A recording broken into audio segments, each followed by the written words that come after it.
Saludamos ya a Ignacio Prendes, vicepresidente primero del Congreso. Don Ignacio, muy buenas noches. Muy bien. Bueno, noticia luctuosa y desgraciada para empezar el programa de esta noche, ¿no? Desgraciada, efectivamente, que nos recuerda el papel que están realizando nuestros militares en muchas partes del mundo, en esas labores de cooperación y de defensa de los valores y de nuestro país, de la democracia, de la libertad, en sitios muy arriesgados, poniendo en juego su vida y seguramente que muy poco valorado, muy poco ponderado, ¿no? Y que, en fin, que nos trae en una situación luctuosa como esta ese recuerdo, ya digo, muy poco ponderado y valorado por lo que se está haciendo, ¿no? En tantos sitios. Bueno, tenemos que abordar lógicamente la situación en la negociación, conversaciones que está habiendo para la formación de gobierno, si es que finalmente se consigue, pero la actualidad de la tarde y del día, de los últimos días, es ese nombramiento fallido con renuncia posterior de José Manuel Soria para un alto cargo en el Banco Mundial y la, digamos, situación parlamentaria posterior, que es la que hoy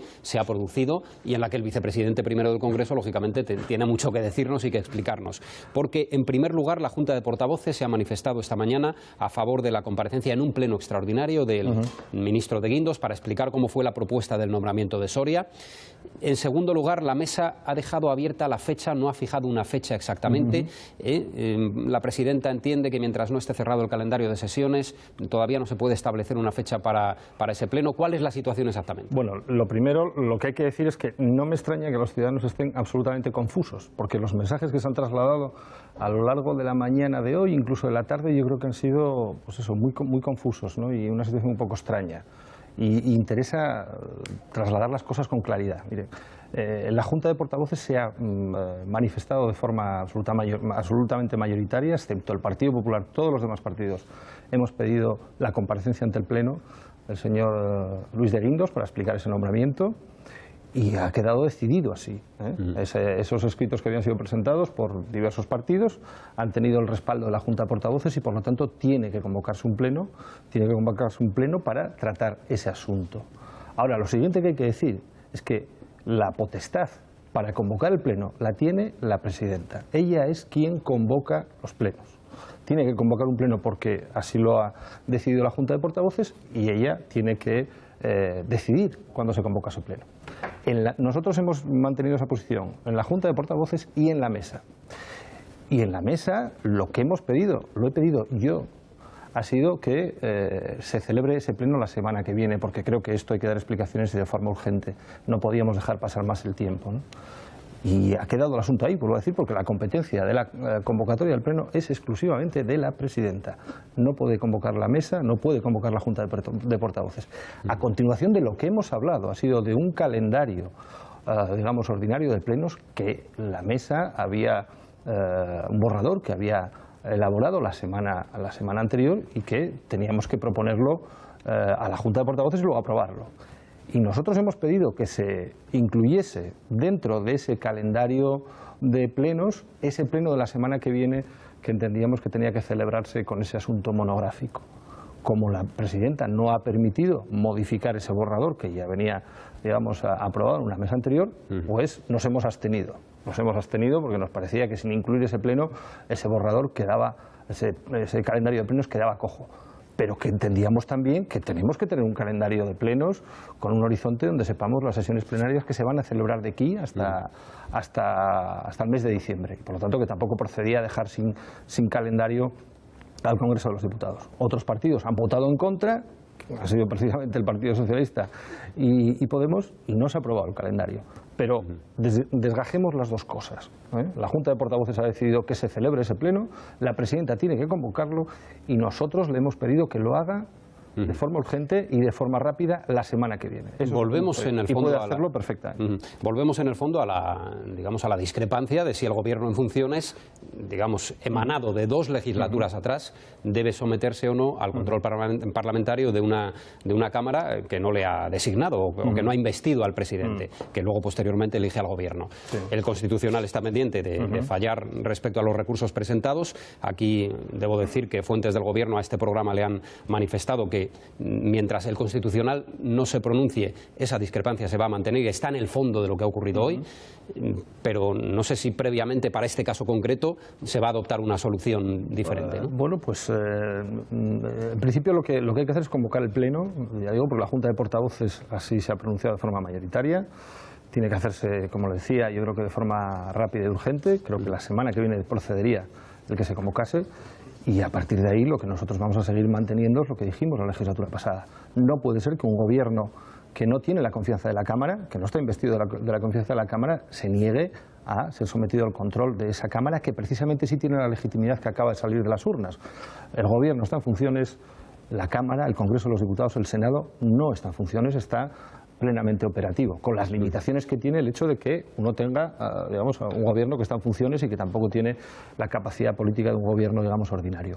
Pero no se puede sostener el principio de que un gobierno en funciones es un gobierno incontrolable, que es lo que defendía el Partido Popular en la legislatura pasada.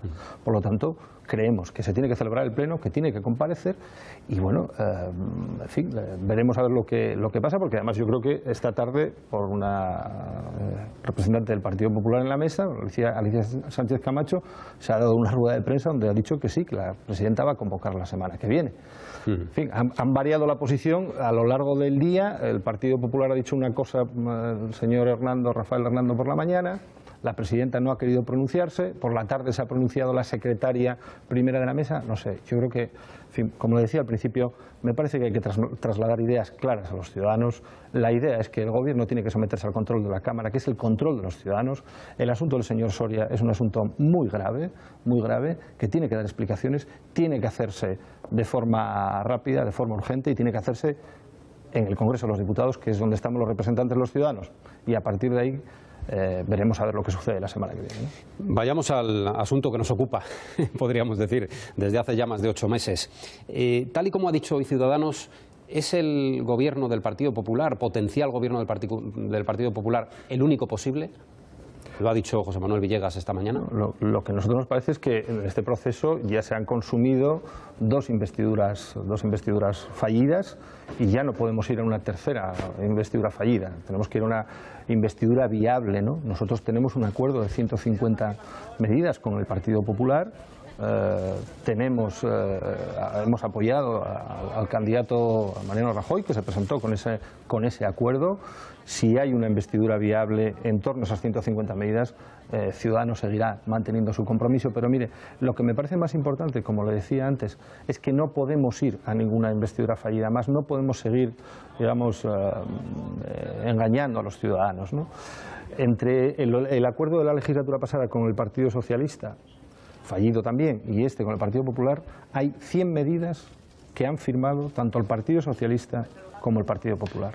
Nosotros creemos que hay en ese espacio de intersección, un espacio de centralidad que ha surgido, en fin, hay que reconocerlo así, por impulso de Ciudadanos, que ha sido capaz de sentarse a pactar con los que son incapaces de hablar entre sí, y en torno a ese espacio, a esas 100 medidas de reformas muy importantes que los dos comparten porque los dos han firmado con nosotros, creemos que es donde está el espacio del que puede surgir el gobierno que necesita este país en este momento, ¿no?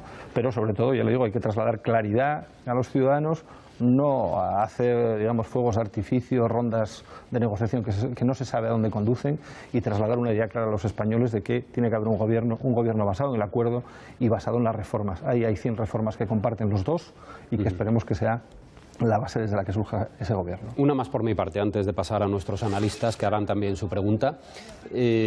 ¿Consideran desde Ciudadanos absolutamente inviable y descartada la posibilidad de un acuerdo entre el Partido Socialista, Podemos y Ciudadanos en cualquiera de sus formatos? Abstención de Ciudadanos o acuerdo PSOE y Ciudadanos con abstención de Podemos. ¿Eso está absolutamente descartado? Pero es que es muy difícil de lo que se está hablando, ¿no? Es una amalgama de partidos, así hay más de 40 partidos en un lado, en ese frente del no, de esos 180 diputados, pero que tienen una heterogeneidad muy grande entre ellos, ¿no? Y yo creo que de ahí no surge un programa, un proyecto de gobierno para España, un proyecto de futuro para España, y eso es lo que necesitamos. Un proyecto de reformas, un proyecto de acuerdo, un proyecto que dé estabilidad a este país, y nosotros creemos que evidentemente eso no puede venir de la mano, ya digo, de esa amalgama de partidos que comparten algunos puntos, pero que en otros plantean cosas muy muy distintas y que, en fin, creemos que el Partido Socialista, al menos el Partido Socialista que hemos conocido hasta ahora, no compartía. Por lo tanto, no se trata de hacer una amalgama, una cosa que no tiene visos de prosperar y que nos conduciría a un gobierno fallido a los pocos días, sino hacer un gobierno sólido, estable y que sea capaz de afrontar las reformas que este país necesita. Y eso, vuelvo a decir, creemos que no puede surgir de ese frente heterogéneo de partidos, ¿no? Y supongo que tampoco con un gobierno apoyado solo en 85 diputados, ¿no? Hombre, que también es algo que se está diciendo estos días, ¿no? Es evidente que un gobierno de 85 diputados, una Cámara de 350, es un gobierno absolutamente incapacitado para tomar decisiones.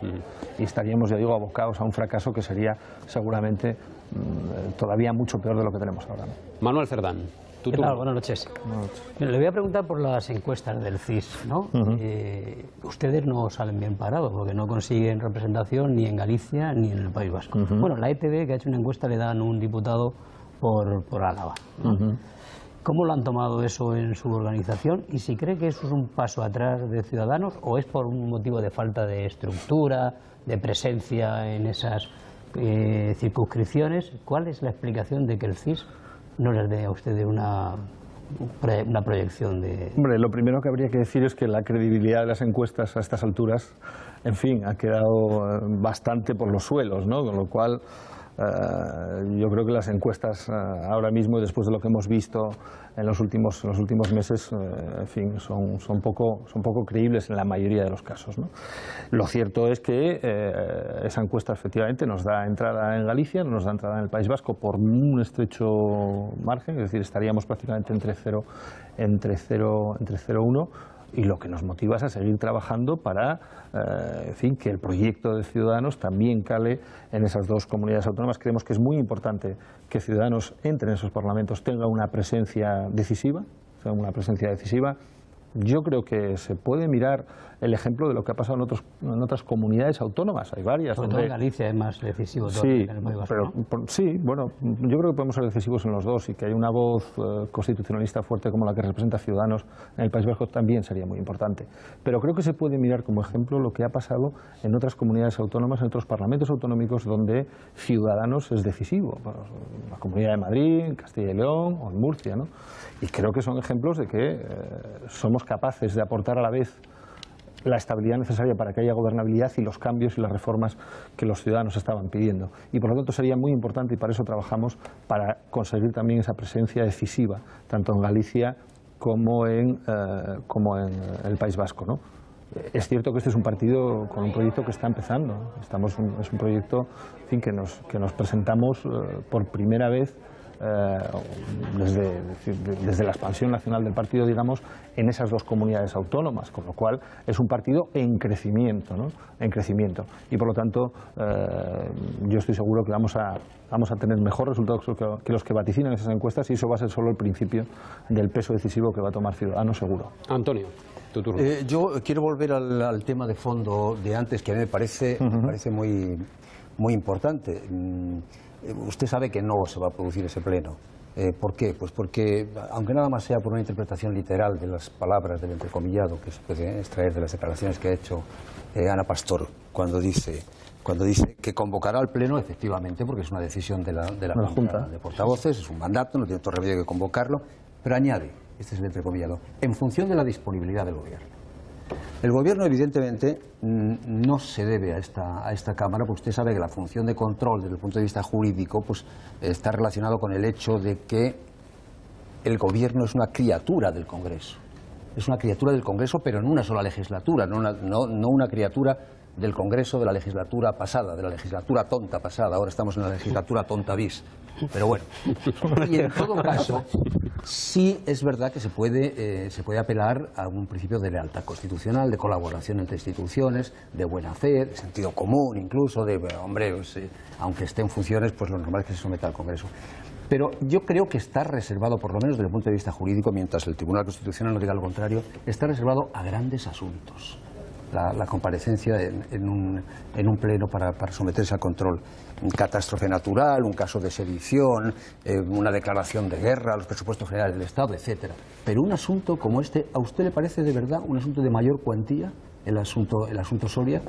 ¿Le parece un asunto suficiente como para que se desborde esa juridicidad de la que yo hablo, según la cual, a mi juicio, vamos, creo que está en su derecho el Gobierno de no comparecer ante un Congreso del cual no depende. No.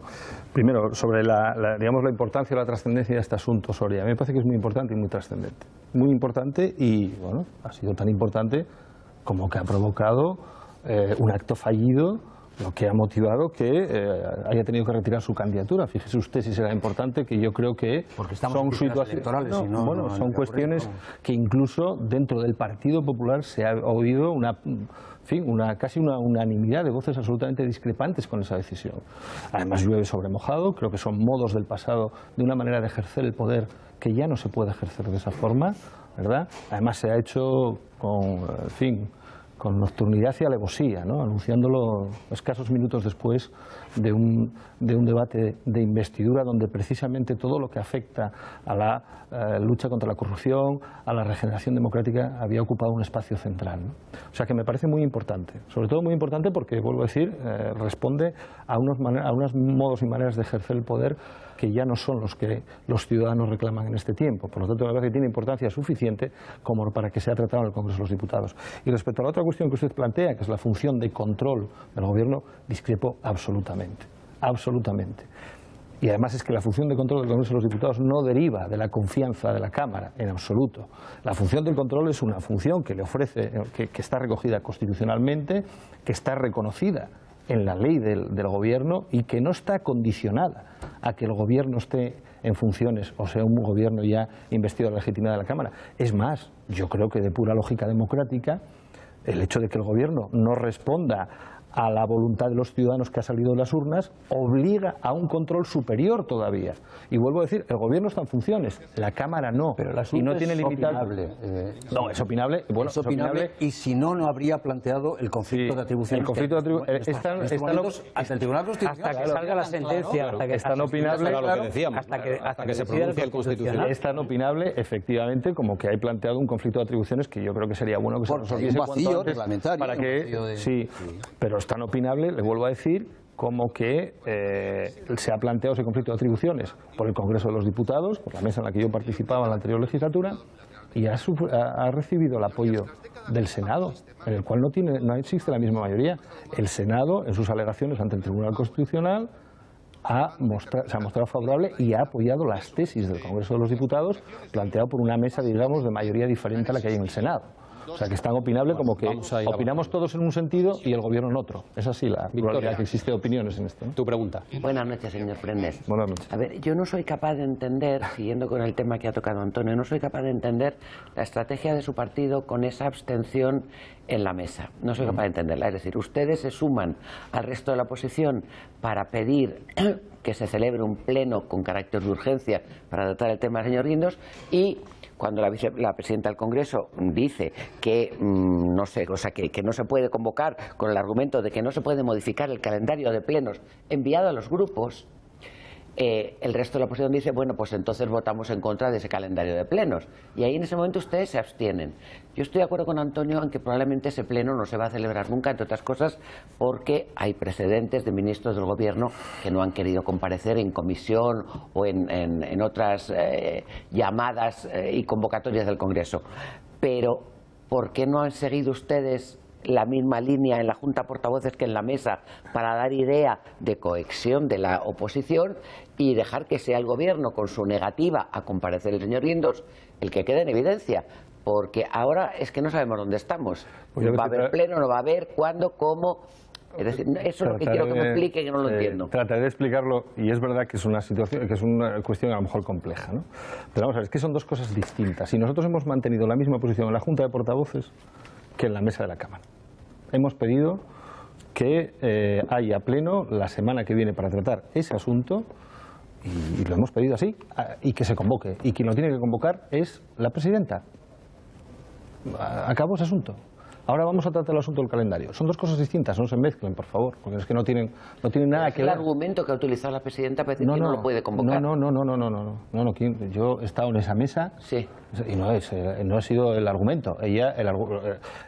Fíjese, yo he sido el que he pedido modificar ese calendario, para que se introdujese como un pleno ordinario previsto ya en ese calendario. Y ella ha dicho que no modificaba el calendario y que se tenía que votar en sus propios términos ese calendario, que no incluía ese pleno de la semana. Porque cuando aprobamos ese borrador, no estaba presentada esa petición de pleno por esos grupos. O sea que desde que se aprueba el borrador, que lo aprobó la mesa y se aprobó por asentimiento de todos los miembros de la mesa, se produce un hecho nuevo, que es la petición de ese pleno, ¿vale? Y por lo tanto yo pedía la modificación de ese borrador ahora nuevamente en la mesa para introducir ese pleno de forma ordinaria la semana que viene. Nos ha dicho que no se podía modificar, entonces nosotros, ante el hecho de que no se contemplaba eso, nos hemos abstenido. ¿Por qué? Porque tampoco queríamos dejar sin calendario de plenos a la Cámara, que es lo que se ha producido por el voto en contra del Partido Socialista y de Podemos, que son los que han generado con su no, con su voto en contra, el que ahora mismo la Cámara no tenga un calendario de plenos hasta el mes de diciembre. No hemos sido nosotros. Nosotros con nuestra abstención lo único que queríamos reflejar era nuestra protesta porque en el calendario, digamos, ordinario que estábamos aprobando ahí no estuviese incluido ese pleno de la semana que viene, cuando ya se había pronunciado la Junta de Portavoces previamente, de forma absolutamente mayoritaria, incluyéndonos a nosotros también, a favor de que la semana que viene se celebrase ese pleno. No sé si esto igual suena todo como muy absurdo y como muy raro, pero básicamente es que hemos pedido en cada caso lo que correspondía. Y vuelvo a decir, una vez que la Junta de Portavoces decide que hay que atender esa petición de pleno que han formulado esos dos grupos, la presidenta, ojo, esos dos grupos lo piden diciendo que se convoque de forma urgente. No dicen que se convoque en tal fecha o en tal otra. Por lo tanto, la presidenta le ha quedado el resquicio de entender que se debe entender en este caso por urgente. Y ella va a definir el concepto de la urgencia, porque quien convoca los plenos del Congreso de los Diputados es la presidenta, bien a iniciativa propia, bien, como es en este caso, a iniciativa de dos grupos o una quinta parte de miembros de la Cámara. Vamos con... Me explico, pero que el calendario no se mezclen, porque aquí ha habido una confusión. Yo creo que el portavoz socialista ha introducido una enorme confusión con unas declaraciones donde ha dicho que por la actitud del partido de Ciudadanos y tal, nos hemos quedado sin calendario. No, si nos hemos quedado sin calendario ha sido porque ellos votaron en contra. Última pregunta, Ángel. Es un poco complicado. Un poco, sí. Yo iba a confesar que me había perdido, pero debo reconocer que me he perdido absolutamente. Y en teoría nosotros estamos por el Congreso de vez en cuando, teníamos que estar enterados. Imaginemos cómo está la gente. De verdad, hay que entender que es una cuestión francamente insoportable. Pero bueno, bien. Más allá del reglamento, y es que esas cosas son así de prolijas y de difíciles. Yo le quiero preguntar, habiendo estado ya todo este tiempo en la mesa, en los pasillos del Congreso, en los petits comités políticos, que son muy distintos de los que salen luego en los medios y en los pasillos, como nos pasa a nosotros, con la mano en el corazón, ¿piensa usted que vamos a terceras elecciones o cabe la posibilidad de que no? Por favor, dígame, miéntame. No, eso me suena. No. Como la de Johnny Guitar, dime una mentira. Miénteme, dime la verdad, ¿no? Tranquilíceme. A ver, referencia de cine. No, era miénteme, dime que me quieres, ¿no? Eso le decía Joan Crawford, ¿no? Sí, exacto, a Sterling Hayden. Pero le digo con la mano en el calzón y con toda sinceridad, creo que no vamos a ir a terceras elecciones. Creo que sería un disparate. Creo Pero que, si no vamos, ¿por qué no vamos? Porque creo que se acabará imponiendo la sensatez y el sentido común. ¿Dónde? Mire, yo creo que estamos en una situación, lo voy a decir así, creo que estamos ante un Parlamento adolescente que tiene que hacerse mayor. Este Parlamento es un Parlamento adolescente que no estaba acostumbrado a tomar según qué decisiones. Que hay unos actores que estaban acostumbrados a un modelo de decisiones políticas muy distintas. Al adolescente le cuesta hacerse mayor. La madurez lleva su tiempo, pero creo que es una madurez obligada por lo que nos piden los ciudadanos y estoy seguro que este Parlamento se acabará haciendo mayor y entendiendo que en el escenario de pluralidad política en el que vamos a convivir en los próximos años necesitamos los acuerdos, necesitamos el diálogo y ya no cabe que nadie bloquee ni que nadie imponga. Ese va a ser el escenario y eso se acabará imponiendo, estoy seguro, antes de esa fatídica fecha del 31 de octubre donde se tendrían que disolver las cámaras. Estoy seguro. Bueno, don Ignacio, gracias por acompañarnos esta noche, en la noche en 24 horas. Hasta una próxima ocasión. Gracias por invitarme. Muy amable.